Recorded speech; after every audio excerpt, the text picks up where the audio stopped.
This is part 12. Is Cosmo still out there? I've got a timeline of Cosmo's last days. I've got a couple of people who wanted him gone, but I have no hard evidence and no confession. Without a body, I can't determine if Cosmo got injured, captured, or died of natural causes, or just flew away. He likely didn't die of old age. He was still considered young in crow years, and crows in this area don't generally migrate. Any number of things could have happened to Cosmo. He could have been captured by someone who found a talking crow, thought he'd make a cool pet, and took him home, not knowing he had other humans looking for him. Or he could have picked on the wrong person, who didn't hesitate to shoot. I do believe, because Cosmo was so drawn to humans, it's likely humans who had something to do with his disappearance. Steve, the wildlife officer, suspected that we'll never know for sure what happened to Cosmo. I don't know if someone took action, but frankly, you know, it's a wild animal, it's subject to predation. It was causing damage to a lot of people. There was also a crow hunting season on. There's a lot of different variables that can make any individual animal disappear at a time. For State Trooper Marty Marchand, the saga of Cosmo the Talking Crow is a cautionary tale. Habituating them to humans, the interaction most of the time is pretty negative. And that's what happened here. Yeah, my 25 years with the state police as a fish and wildlife officer, we've seen so many types of animals that people have taken into captivity that they shouldn't, from seizing bears, bear cubs, you name it. And there really is never a positive side to it. And I guess this episode with Cosmo is just another example of that.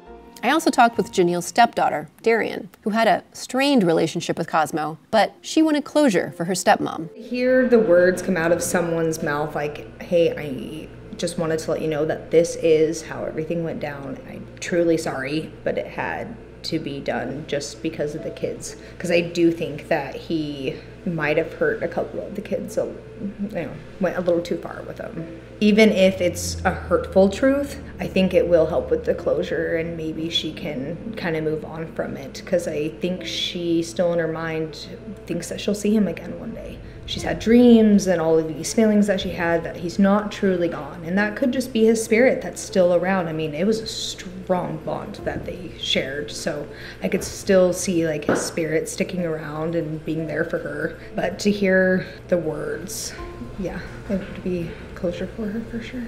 Janelle still looks for Cosmo to this day. Occasionally, she'll call for him. I went running at Pacifica, I think it was last week, and I could hear the birds talking. So I started calling out his name, and about 30 of the birds around here got together and they flew around me in a big circle. And they basically said, I know who you are and I'm sorry. This is a creature that is probably extremely close to being human. They mate for life, they have neighborhoods, they have territories, and they have friends. They live with their family until they're like anywheres, clear up into their teenage years. And then they go off. And they stay close to what they call their family. There's no way that bird would leave me and be gone. Come on, Mama. There's no way. Let's go. Are we walking? Come on, Mama. So many people have pets. And so many people are so worried about what's going to happen to their pet. They just like keep them in a kennel all day long. Don't let them go anywhere. They live in this fear. Like, I would rather have an animal that was free and could do whatever they wanted and lived a full life and was happy than an animal that was stuck in a cage for safety reasons. And there's two kinds of people. There's people that live with no fear and people that live with fear, in my opinion. I don't live that way. And I don't think Cosmo did either. It's been 2.5 years since I started this investigation. And what do I know? I know Cosmo's story is ultimately a tragedy. Neighbor 2 once described Cosmo as being caught between worlds. And I think she's right. He was too wild to be a pet, too human to be a crow. The way Cosmo became Cosmo, it was with the best of intentions. What would you do if you found an injured animal? And it's one thing to know you should leave wild things be, but it's another to be able to walk away from a creature in need. Here's the other thing I know. If your children were scared, you'd protect them the best way you could. I don't think this story has a bad guy. It has people trying to do the best thing and an animal doing what's in its nature. In the end, we may never know what happened to Cosmo.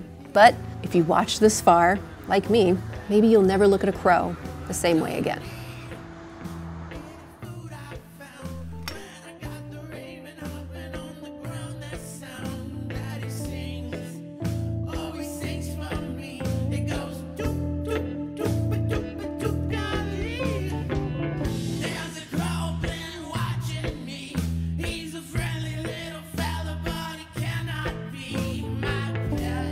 We'll look into that in the next episode of...